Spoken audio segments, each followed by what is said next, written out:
My name is Davide Rossetti. I'm 48 years old, and I've spent over 20 years working as a mortician in Rome. I've prepared hundreds of bodies throughout my career. Politicians, artists, elderly people, young people who died too soon, accident victims, terminal patients. To me, the dead were just that. Lifeless bodies requiring technical, professional, respectful, but clinical treatment. My training began at Sapienza University of Rome, where I studied forensic medicine before specializing in thanatology. I remember perfectly my first pathology class. The professor, an older man with a cold gaze and expert hands, told us something that stuck with me. Death is simply the irreversible cessation of vital functions. Nothing more, nothing less. Leave mysticism and religion outside this room. And I did. For 20 years, I did exactly that. I was never a religious person. My family wasn't especially religious either. We went to Mass at Christmas, at some funerals, but nothing more. My mother prayed occasionally, especially when she was worried about something, but it was more habit than true faith. My father was completely skeptical, almost militantly atheist. He used to mock religious fairy tales, as he called them. And I grew up absorbing that worldview, a materialistic, scientific vision where everything had a rational explanation and where the supernatural simply didn't exist. My work had turned me into someone pragmatic, rational, perhaps too much so. I saw death as a biological process, nothing more. A systemic failure of the organism, an organic machine that stopped working. I didn't believe in miracles, in incorruptibility, in anything that couldn't be explained by science and chemistry. I had seen too much. I had touched too many corpses. I had witnessed decomposition in all its stages. I knew exactly what happens to a body after death.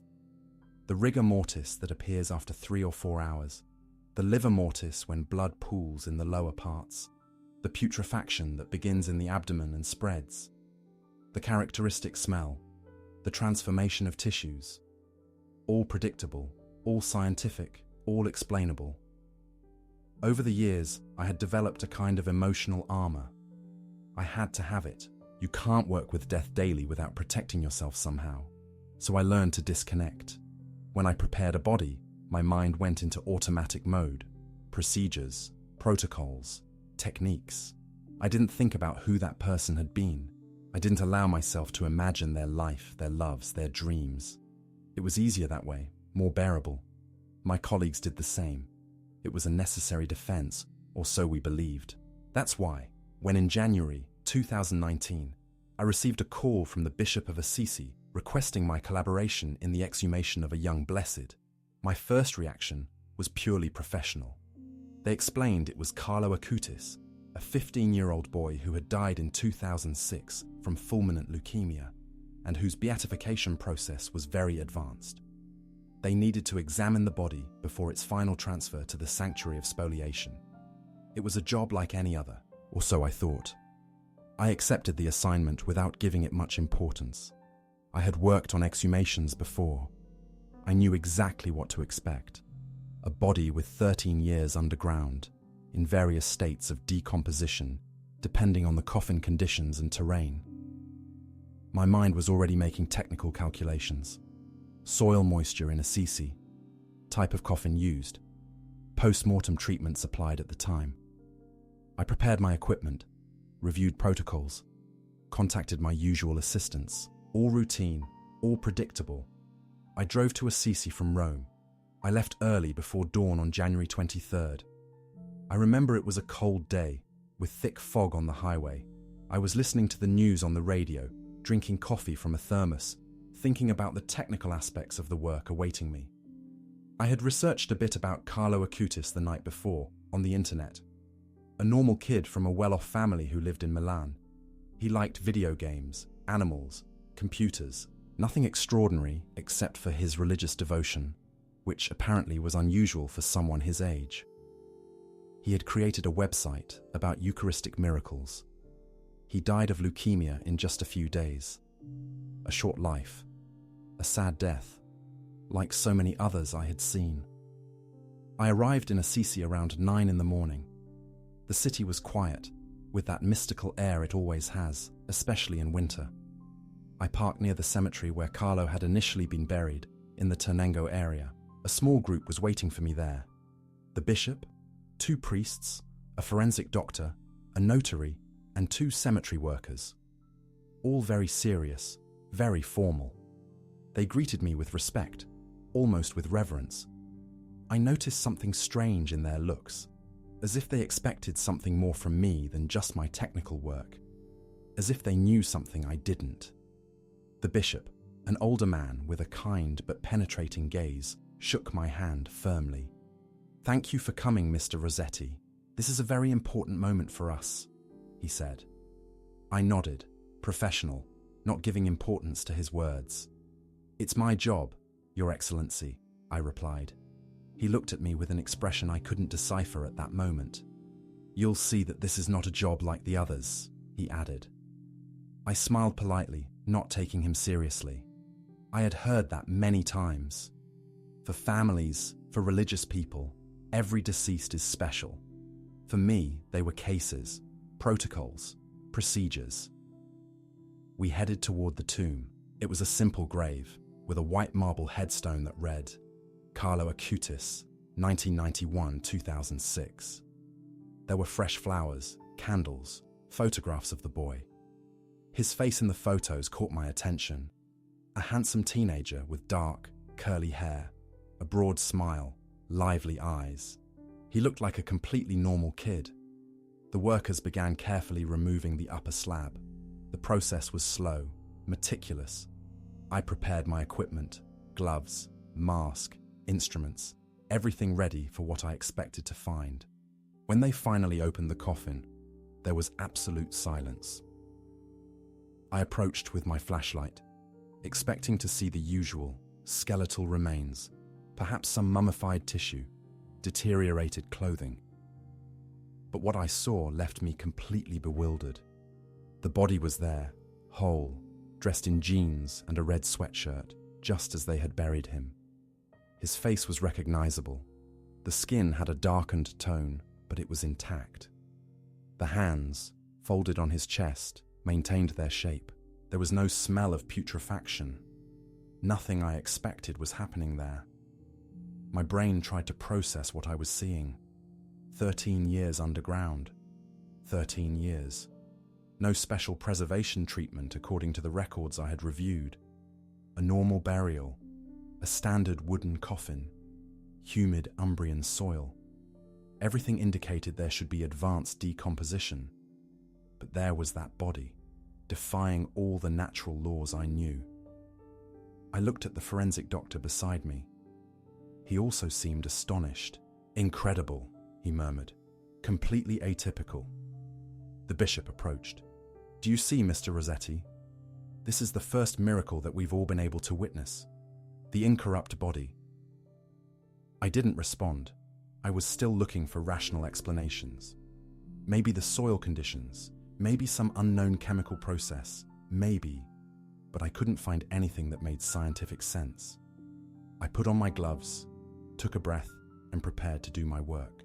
I needed to examine the body more closely, document its condition, prepare it for transfer. That's what they had hired me to do. I knelt beside the coffin.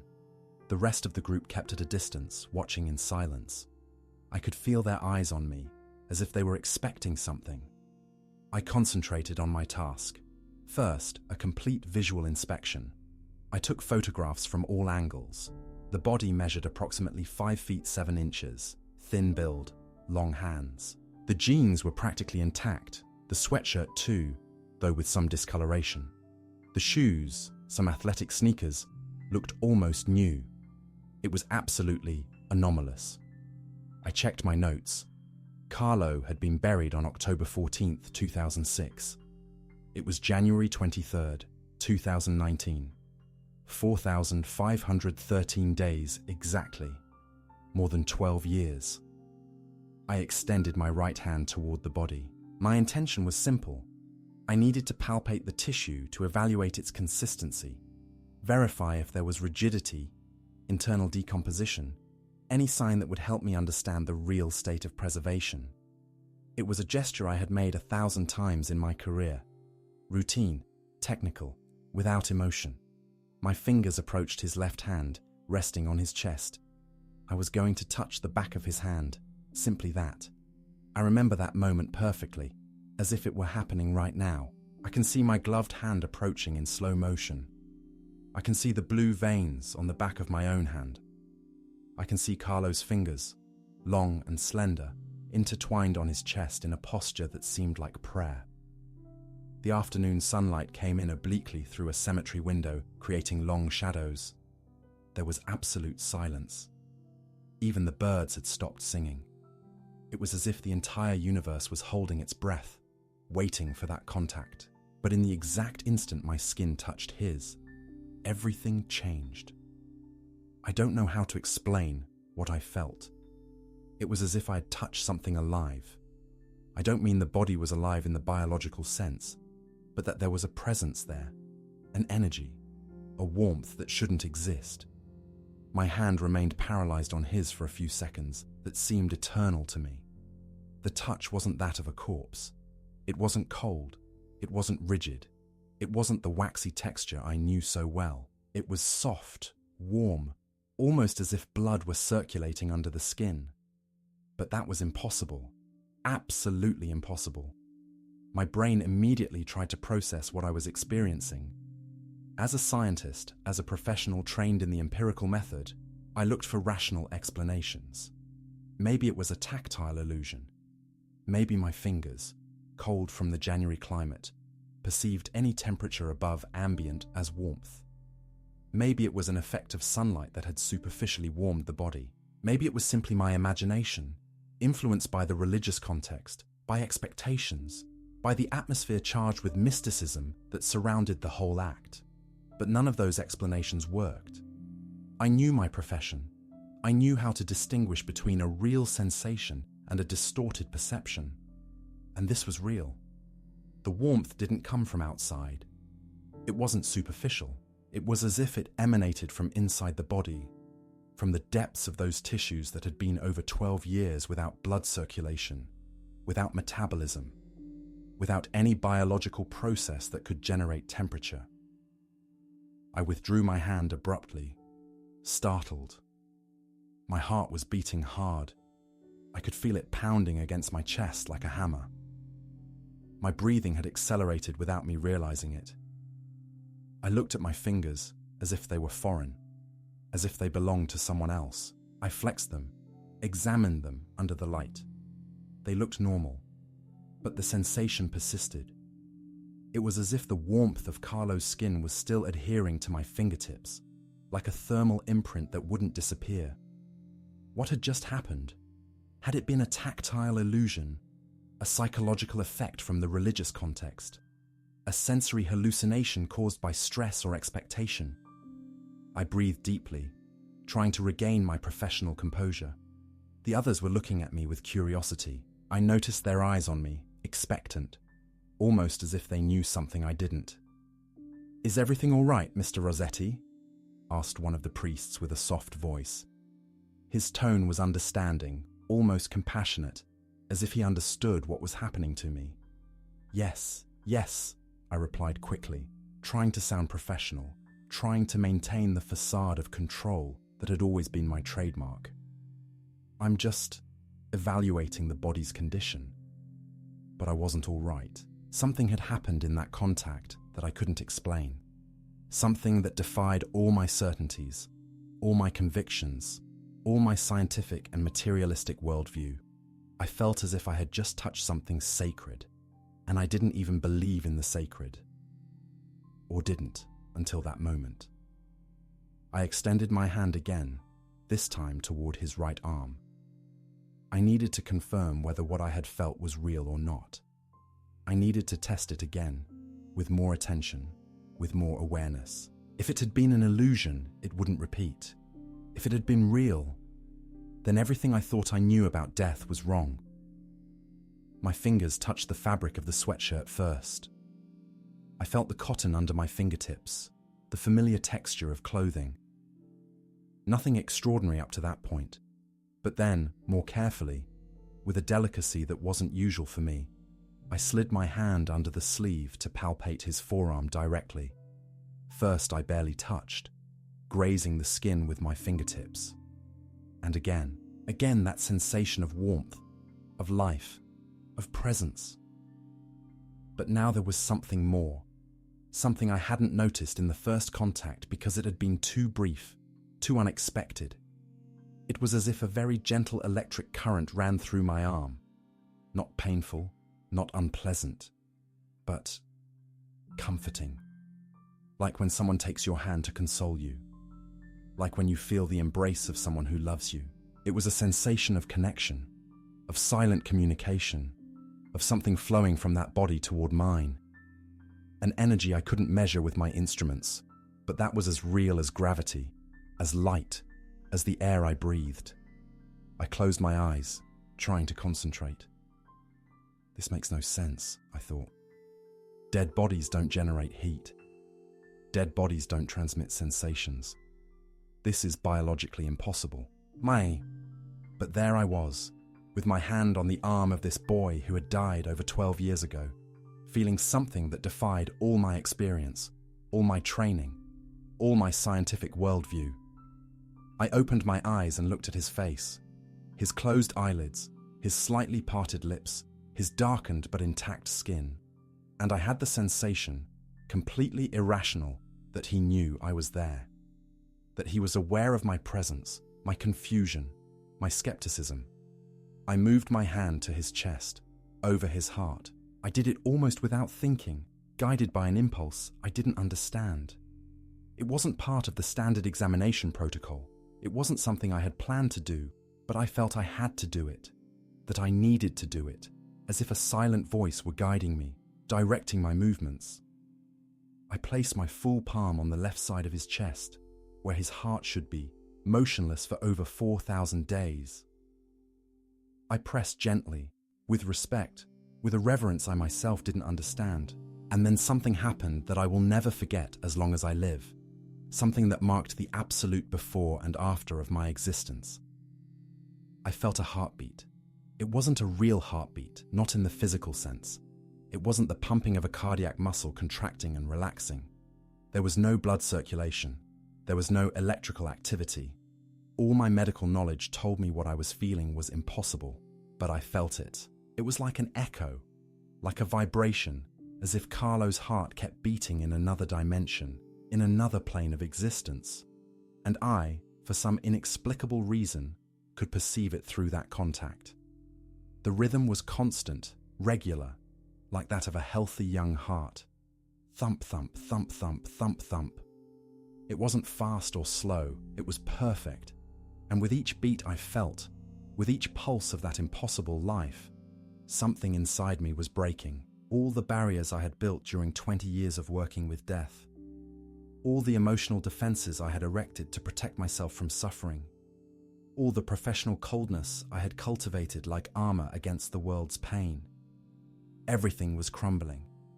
Tears began rolling down my cheeks without me being able to control them. They weren't a few discreet tears.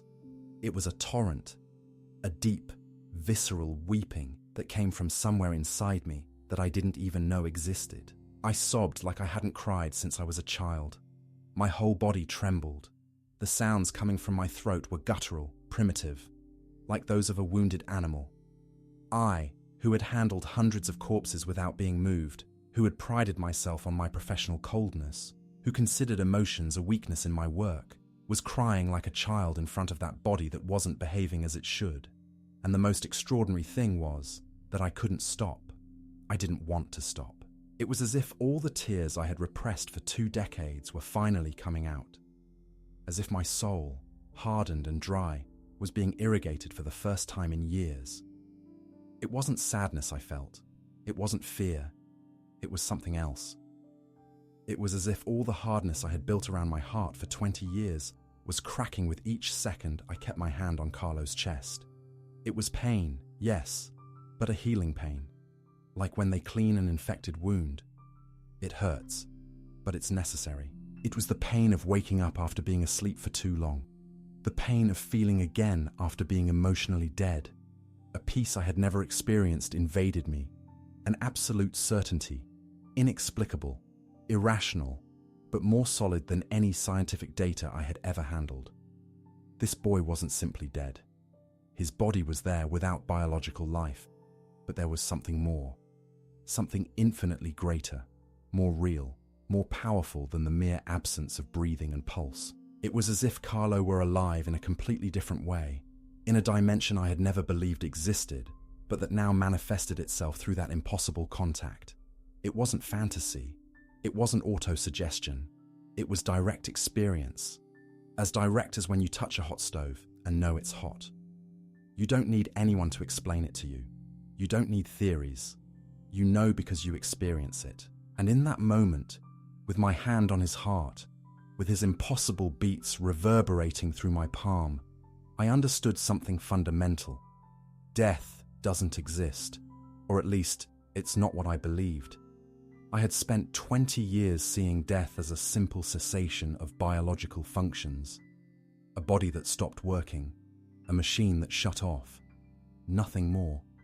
The absolute end, the definitive darkness, the nothing. But I was wrong, completely wrong. There, with my hand on the motionless heart of Carlo Acutis, I understood that the body was just a temporary vehicle, a garment we use during our stay in this world, that what we really are, our essence, our soul, our true identity, transcends flesh and bones. And I understood something more, something even more astonishing. Some beings, like Carlo, managed to maintain that connection between both worlds in a way that defies all rational comprehension. His body was there, miraculously preserved, but he wasn't trapped in that body. He was free, alive, more alive than when he had blood circulating and lungs breathing. And yet, he had left a door open, a way for us, those still walking this earth, to touch him, feel him, experience even a glimpse of that eternal life he now fully enjoyed. I tried to pull away, but I couldn't, not physically. My hand wasn't glued to his chest by some magnetic force.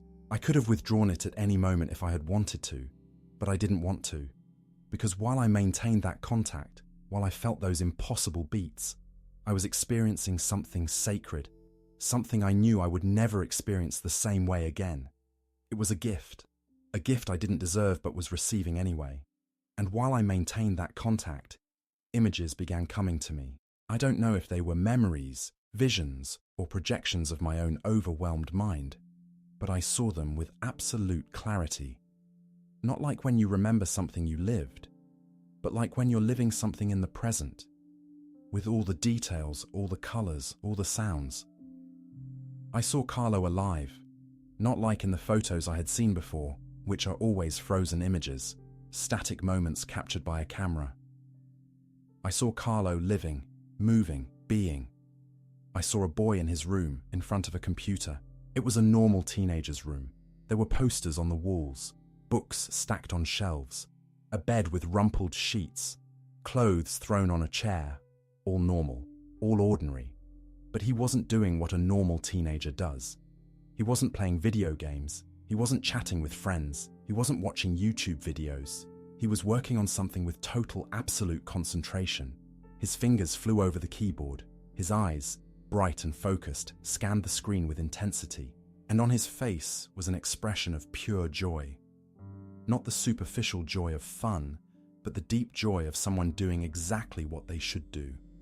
Of someone who has found their purpose. I saw his hands, the same hands I was touching now, typing quickly, creating, building. I saw how he smiled when he achieved what he was looking for. I saw his satisfaction when he finished a section of his website about Eucharistic miracles. I saw his passion, his love for what he did. It wasn't work for him. It wasn't obligation. It was mission. It was vocation. It was the natural expression of what he carried inside. And then I saw something more. I saw Carlo leave his room and go down the stairs of his house. I saw how his mother, an elegant woman with a sweet gaze, called him to eat. I saw how he sat at the table with his family. I saw a completely ordinary scene. A family eating together. But there was something extraordinary in the way Carlo lived even those everyday moments. There was a presence in him, a full attention, as if each instant, even the most mundane, had transcendent meaning. But then the images changed. I saw Carlo in a church. It was a large, beautiful church with high vaulted ceilings and stained glass windows projecting colours onto the marble floor. I saw Carlo kneeling before the tabernacle. There was no one else in the church. It was nighttime.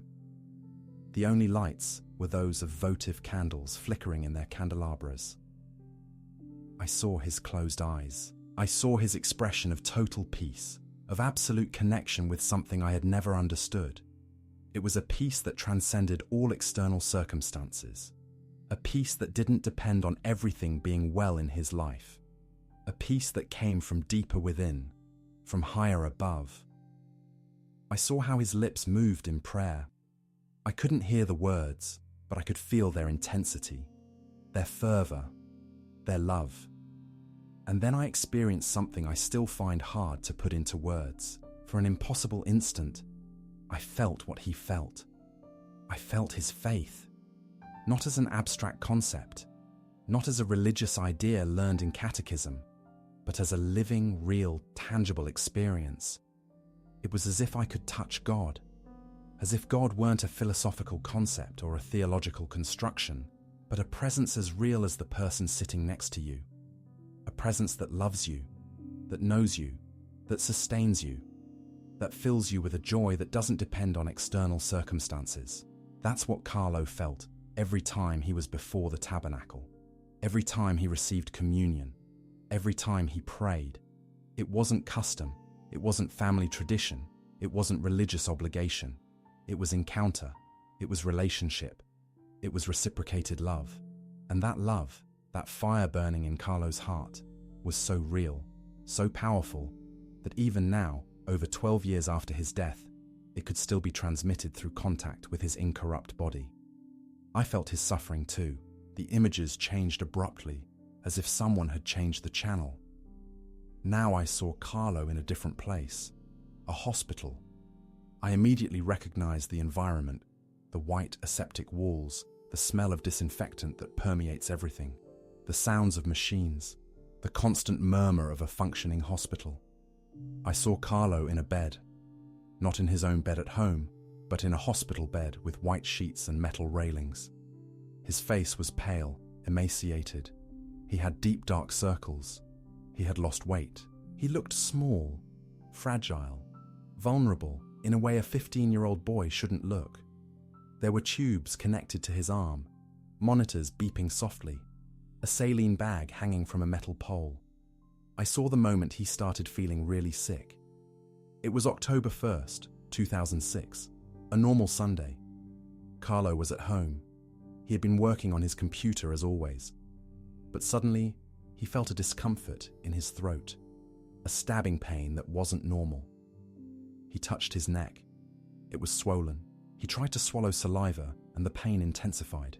He told his mother he didn't feel well. At first, everyone thought it was simple flu, a common sore throat, nothing serious. His mother gave him an antipyretic. She made him hot tea with honey. She told him to lie down and rest. Carlo obeyed. He got into bed early that night, convinced that the next day he would be better.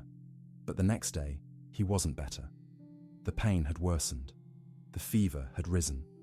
Carlo could barely get out of bed. His mother began to worry. On Monday, she kept him home, called the doctor. The doctor came, examined him, prescribed antibiotics. "It's a bacterial infection," he said with professional confidence. "In a few days he'll be fine." But it wasn't like that. I saw how the days passed, and Carlo worsened instead of improving. I saw his confusion, his initial fear. He was a healthy, active boy, full of life. He had never been really sick. And now there was something in his body that wasn't responding, something that was going fundamentally wrong. I saw the moment of diagnosis. It was October 8th, a Sunday.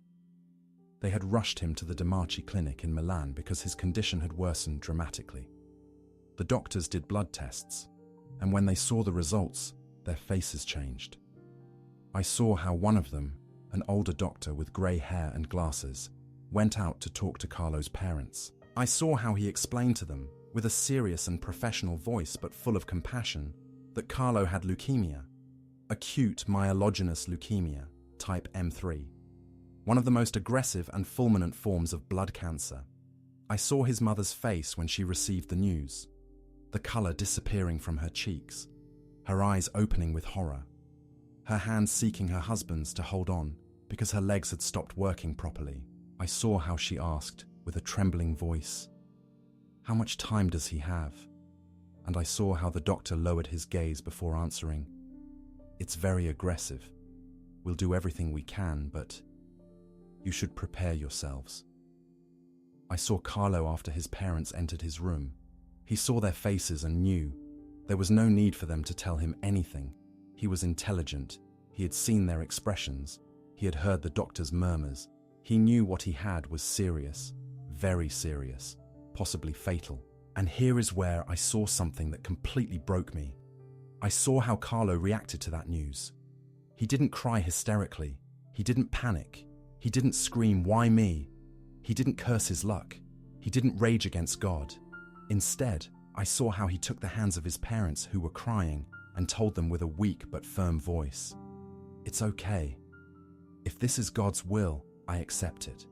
I offer my suffering for the church, for the Pope, for young people." What kind of 15-year-old boy says that when he's just received virtually a death sentence? What kind of faith must he have to react like that? I couldn't comprehend it. At 15, I was worried about passing exams, about a girl liking me, about whether my soccer team won or lost. Death was something abstract, distant, that happened to others. If they had told me I had leukemia at that age, I would have collapsed. I would have been prey to terror. I would have begged, pleaded, negotiated with any power that existed to save me. But not Carlo. Carlo accepted. Not with passive resignation, not with depressing fatalism, but with an active, voluntary acceptance, even joyful in a certain sense, as if he saw in his suffering an opportunity, a mission, a way to love. I saw how they transferred him to San Gerardo Hospital in Monza, where there were better resources to treat his condition. I saw the treatments, the chemotherapies that left him exhausted and nauseous, the blood transfusions, the constant tests, the doctors and nurses coming in and out of his room at all hours. I saw the pain, the constant physical discomfort, the weakness that made any movement a titanic effort. But I saw something more. I saw how, even in the midst of the most terrible pain, Carlo maintained that connection with God.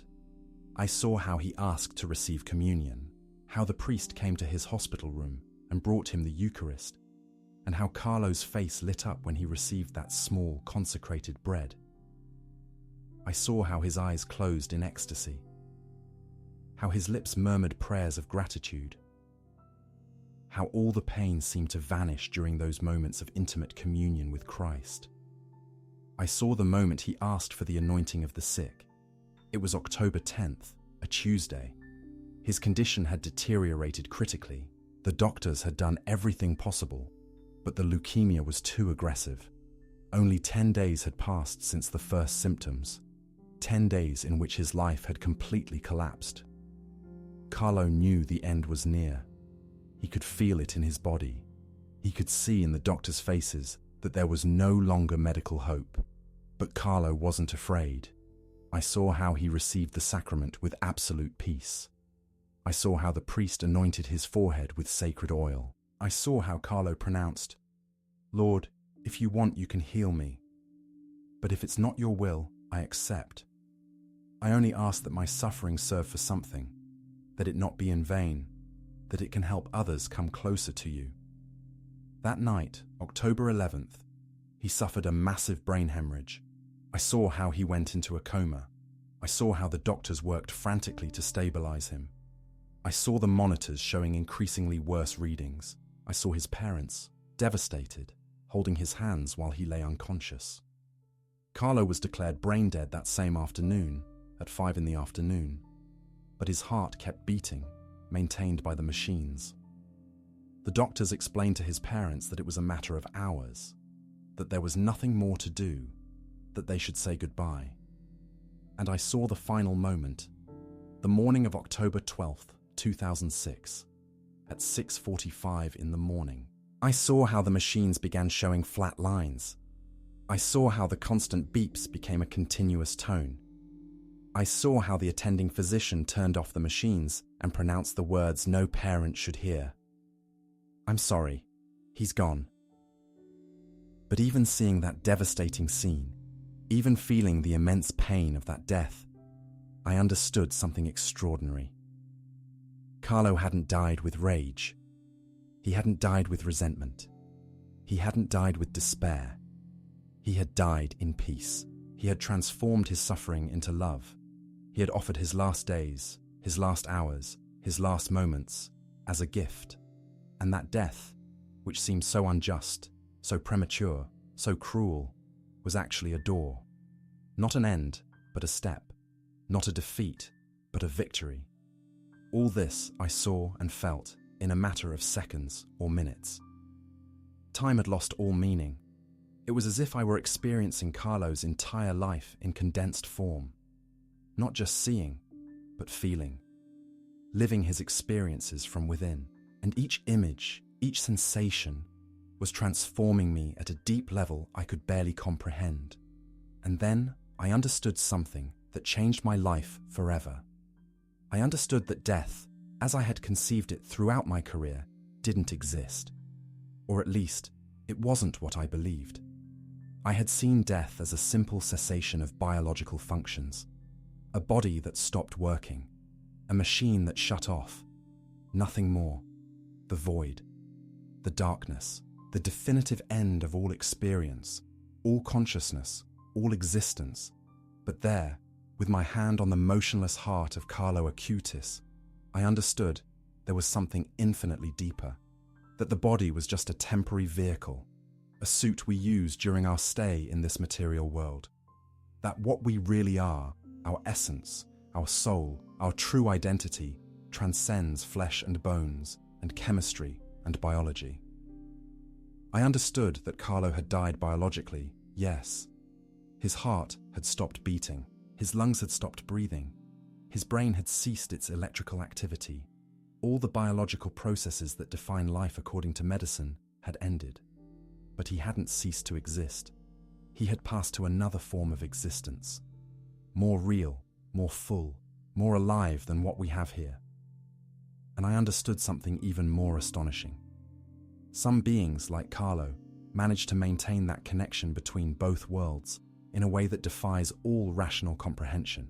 His body remained there, in that coffin, miraculously preserved, defying all laws of decomposition. Why? Because it was a sign, a signal, a door between two realities. A way for us, those still walking this earth with our temporary bodies, to experience even a glimpse of that eternal life he now fully enjoyed. I don't know how long I remained like that. It could have been seconds or minutes. Time had lost all meaning. When I finally managed to pull away, my face was soaked with tears. I was trembling. I was breathing with difficulty. I felt I had just experienced something sacred, something I had no right to experience, something completely beyond my comprehension, but more real than anything I had lived before. I looked at the bishop. He was observing me with an expression of deep understanding, as if he knew exactly what had just happened to me. "Did you feel it?" he asked softly. I couldn't respond with words. I just nodded, crying uncontrollably. "Many have felt it," the bishop continued. "Many who have been close to Carlo experience something similar. It's his presence. It's his message. It's God's way of reminding us that life doesn't end, that love doesn't die, that everything has a purpose beyond what our eyes can see." The forensic doctor approached me. "Are you all right, Rossetti? Do you need a moment?" I shook my head, although I wasn't all right at all. I was completely disoriented, off my axis, in unknown territory. But at the same time, I felt a clarity I had never experienced. It was as if I had been living in darkness all my life, and someone had just turned on a blinding light. I couldn't see clearly yet. My eyes needed to adapt, but I knew I would never be in total darkness again. I breathed deeply several times, trying to regain some of my professional composure. I had to finish my work. I had to examine the rest of the body, document everything, prepare it for transfer. But now, everything was different. It was no longer just a technical job. It was no longer just a body. It was Carlo. It was a young saint. It was a living miracle, or rather, a dead miracle that continued to live in ways I was just beginning to understand. I continued with the examination, but each time I touched his body, I felt that same presence. Not with the same intensity as the first contact, but it was there, constant, real. I examined his legs. I gently flexed his knees to verify rigidity. There wasn't any. After so many years, there shouldn't be rigidity anyway, but there also shouldn't be that flexibility. His joints moved with an unnatural smoothness. I touched his feet, still inside the sneakers. I felt that same impossible warmth. I moved on to examine his face. I touched his forehead, his cheeks, his jaw. The skin was intact, without the typical breaks of decomposition. It had a dark coloration, as if it were tanned, but there was no maceration, no collapse of soft tissues. His lips maintained their shape. His eyelids were perfectly closed. It was as if he had just fallen asleep, as if he could wake up at any moment. Each touch of my fingers against his skin sent me those same sensations: warmth, presence, peace. It was emotionally exhausting. It was overwhelming. It was the most beautiful and terrible thing I had ever experienced. I documented every detail with photographs, measurements, notes. But my mind was no longer on the technical aspects. It was trying to process the impossible, trying to reconcile my scientific worldview with what I was experiencing, and failing. Because there was no possible reconciliation. What I was living there contradicted everything I thought I knew. And yet, it was undeniable. It was as real as the ground beneath my feet, as the air I breathed, as the beating of my own heart. I also had to examine his torso and abdomen. Very carefully, with a reverence I had never felt in my work, I slightly lifted his sweatshirt. The skin of his torso showed the same impossible state of preservation. I placed my stethoscope on his chest, knowing I wouldn't hear anything, but needing to make the gesture. Absolute silence, of course. There was no heartbeat, no breathing. Biologically, Carlo was dead, but when I touched his skin directly with my hand, without the intermediary of the stethoscope, I felt again that vibration, that echo of life that couldn't come from biology, but was there anyway. The hours passed. I worked with an unusual slowness. Each gesture was a prayer, though I didn't know how to pray. Each contact with his body was a revelation. My assistants helped me prepare him for transfer. We had to place him in a new coffin, more appropriate for his display in the sanctuary. We moved him with extreme care, although his body didn't show the fragility one would expect.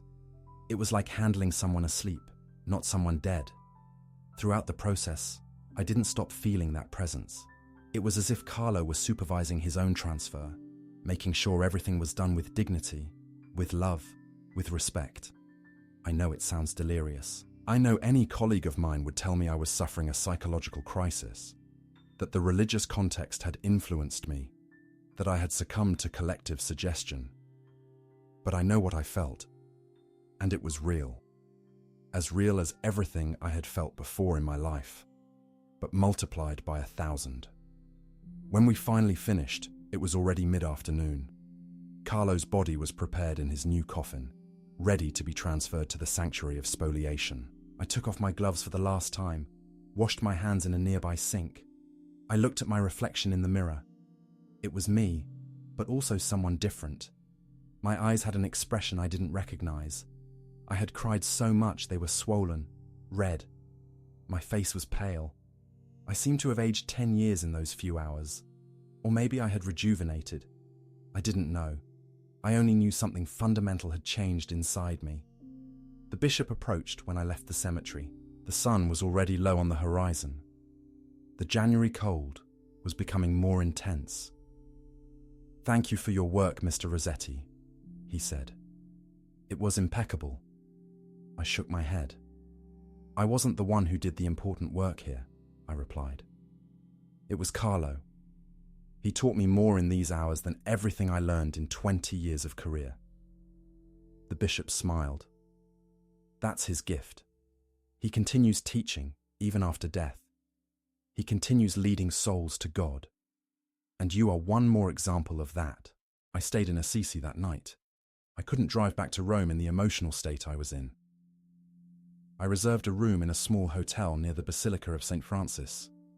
I ate something light, barely tasting it. I went up to my room and sat on the bed, still in shock. My hands were still trembling. I could still feel, like a phantom echo, the warmth of Carlo's skin. That impossible warmth that defied all laws of thermodynamics, but had been more real than anything else. I tried to rationally analyze what had happened. I looked for explanations. Could it have been a sensory illusion? A tactile hallucination provoked by stress or expectation? A psychosomatic phenomenon influenced by the religious context? None of those explanations convinced me. I knew my body, knew my mind. What I had experienced wasn't a product of my imagination. It was external. It was real. It was objective, though it couldn't be measured with scientific instruments. That night I couldn't sleep. I got up several times, walked around the room, looked out the window at the lights of Assisi in the darkness. I thought about my life, about my career, about all those bodies I had treated with such coldness, with such professional distance. How many times had I lost the opportunity to see beyond? How many times had I reduced a person to a simple corpse, to a technical problem to solve? How many stories? How many loves? How many lives had I handled without truly honoring them? And I thought about Carlo, about this boy I never met in life but who had touched my soul after death. What kind of faith had he had to leave such a powerful presence? What kind of love had he cultivated for his body to continue radiating that warmth, that peace, that life, more than 12 years after his death? I felt small before him. I felt unworthy of having been chosen for that experience. Because it was clear I had been chosen. It wasn't coincidence. Of all the professionals who could have done that job, I had been selected. And now I understood why. Because I needed that encounter, because my soul was dead, more dead than many of the bodies I had prepared, and Carlo had resurrected me. The following days were strange. I returned to Rome, to my daily life, but nothing was the same. I continued doing my work, but with a completely different attitude. Each body I prepared now was a person, not a case, not a technical problem, but someone who had lived, who had loved, who had suffered, who had dreams and fears and hopes. I began to pray over each one of them. I, who had never prayed in my life, now murmured prayers clumsily learned from the internet before starting each job. I asked for the rest of their souls. I asked forgiveness for all the years I hadn't shown that respect. And I asked Carlo to guide me. I began to investigate more about him. I read everything I found. His complete biography. The testimonies of his mother, his friends, the priests who knew him. His words, "The Eucharist is my highway to heaven."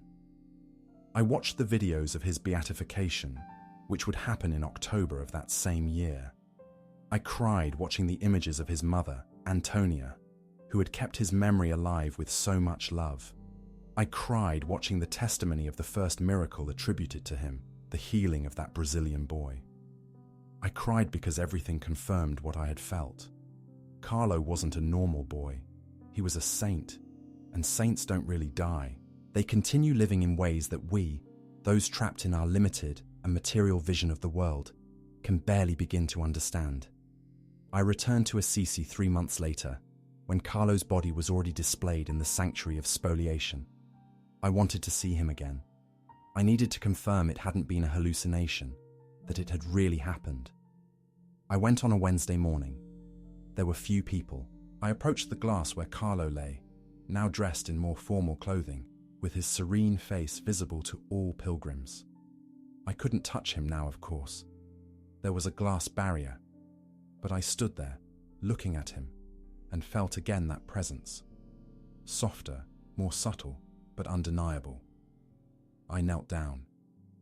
I, who had never knelt before anything or anyone, knelt before that glass. And I prayed. I didn't know how to do it well yet. My prayers were clumsy, disorganized, probably theologically incorrect, but they were sincere. I thanked Carlo for what he had done with me. I asked him to help me follow his example. I asked him to intercede for me before God, that God I now believed in with a certainty that came directly from that impossible but real experience in the Assisi cemetery. When I got up, an elderly woman who was nearby smiled at me. "You also felt something, didn't you?" she said in Italian. I nodded, unable to speak. "Many feel it," she continued. "Carlo is still here. He continues helping. He continues showing the way. It's his mission." We stayed there together a few more minutes, two strangers united by that mysterious but undeniable presence of a holy boy who had decided to stay close to us. Several years have passed since that January of 2019. My life has changed completely. I'm still a mortician, but now my work is a vocation, not just a profession. Each body I touch is sacred. Each family I help is an opportunity to bring comfort, to speak about hope, to share, very carefully, what I learned from Carlo. I don't tell them my experience directly, that would be inappropriate, but I speak to them about death as a transformation, not as an end. I speak to them about love that transcends. I speak to them about Christian hope. And I see in their eyes that my words have a weight they didn't have before. I was formally baptized. I know I was already baptized as a child, but I wanted to do it consciously, as an adult who chooses his faith. It was the Bishop of Assisi who baptized me, in a simple ceremony in the Basilica of St. Mary of the Angels. I cried throughout the entire ceremony. They were tears of joy, of gratitude, of astonishment at the inexplicable path that had led me there. From a cold January cemetery to that baptismal font. From absolute skepticism to a faith that is now the center of my life. I go to Mass every Sunday. I receive communion with a devotion I never imagined I could feel. And every time I receive the Eucharist, I think of Carlo, of his love for that sacrament, of how he had understood, from such a young age, something that had taken me 48 years to comprehend. That in that bread and that wine, Christ is really present. Not symbolically, really. And that mystery is the key to everything. It's the door between the two worlds. It's the proof that the invisible is more real than the visible. It's the confirmation of everything I felt when I touched the incorrupt body of a young saint. I speak about Carlo whenever I can, with my colleagues, with my friends, with my family. Some listen to me with respect, but skepticism. Others look at me as if I had lost my mind. And some, a few, understand. They see in my eyes that something real happened to me. That it's not fanaticism or suggestibility. That it's testimony. And testimony, when authentic, has a power that no rational argument can equal. I continue visiting Assisi regularly. I've become friends with some of the priests at the sanctuary. They know my story. They know what happened to me. And they've told me similar stories of others who have experienced similar things near Carlo. Not everyone feels exactly the same. Each encounter with him is unique, personal, adapted to what each soul needs. But everyone agrees on something. Carlo is still active. He continues working. He continues leading souls to God. And he does it with the same joy, with the same passion, with the same effectiveness he had in life. My family doesn't completely understand my transformation. My wife, who had accepted my practical atheism for years, now has to adapt to a husband who prays before meals, who goes to mass, who talks about saints and miracles. We've had long conversations. I've told her exactly what happened to me, without exaggerations or drama. She doesn't completely understand it, but she respects my experience. And little by little, she too is beginning to open her heart to that possibility that there's more in the universe than our senses can detect. My teenage children look at me with a mixture of curiosity and embarrassment. For them, I'm the father who suddenly became religious, but I see they're intrigued by my change. I've noticed that my oldest son, 16 years old, has started asking questions about Carlo. I've shown him videos. I've explained his story, and I think he's beginning to understand that his father didn't go crazy, but found something worthwhile, something that gives meaning to everything else. Sometimes I wonder why me? Why was I chosen for that experience? I'm nobody special. I'm not a theologian or a mystic. I was simply a skeptical technician doing his job efficiently but soullessly. And maybe precisely because of that, maybe because my testimony, coming from someone so pragmatic and rational, has special weight. Maybe because God, or Carlo, or whatever we want to call it, knew I needed overwhelming, irrefutable evidence for my scientific mind. And he gave it to me. He gave it to me in the form of an impossible warmth, in the form of an undeniable presence, in the form of a love that transcends death. I don't intend to convince anyone with my story. I know many won't believe me. I know some will think I suffered a psychological crisis, or that I let myself be influenced by the context, or that I'm simply inventing or exaggerating. And that's okay. Everyone has their own path to truth. Mine passed through an Assisi cemetery on a cold January day, and through contact with a body that shouldn't behave as it did but did anyway.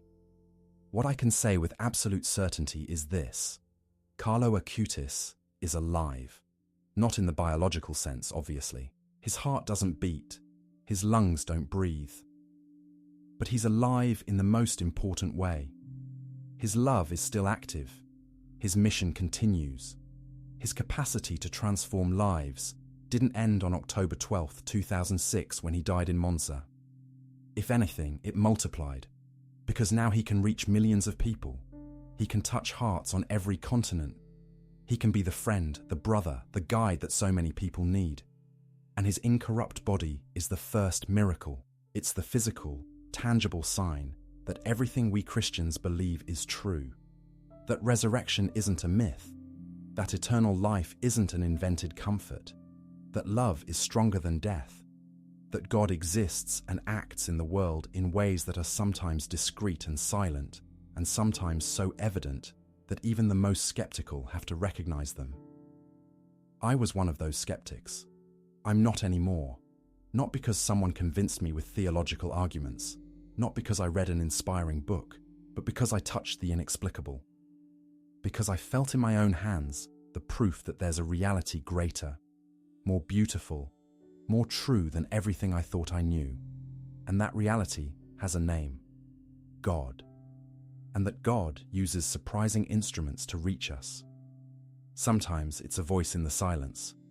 Sometimes it's an impossible coincidence.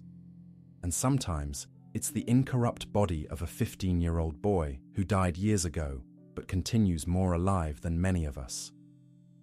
This is my story. This is my testimony. I don't ask you to believe me. I only ask that you open yourself to the possibility that the universe is more mysterious than it seems.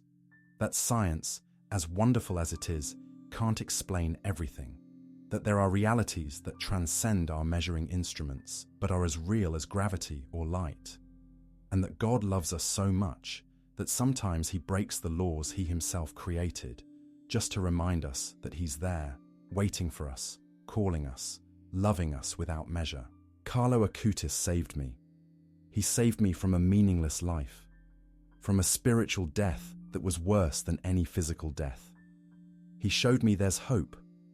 He taught me that love conquers. He demonstrated to me that holiness isn't something from other times, but that it's possible here and now, in the 21st century, with computers and social networks and all our modernity. He gave me the faith I never had.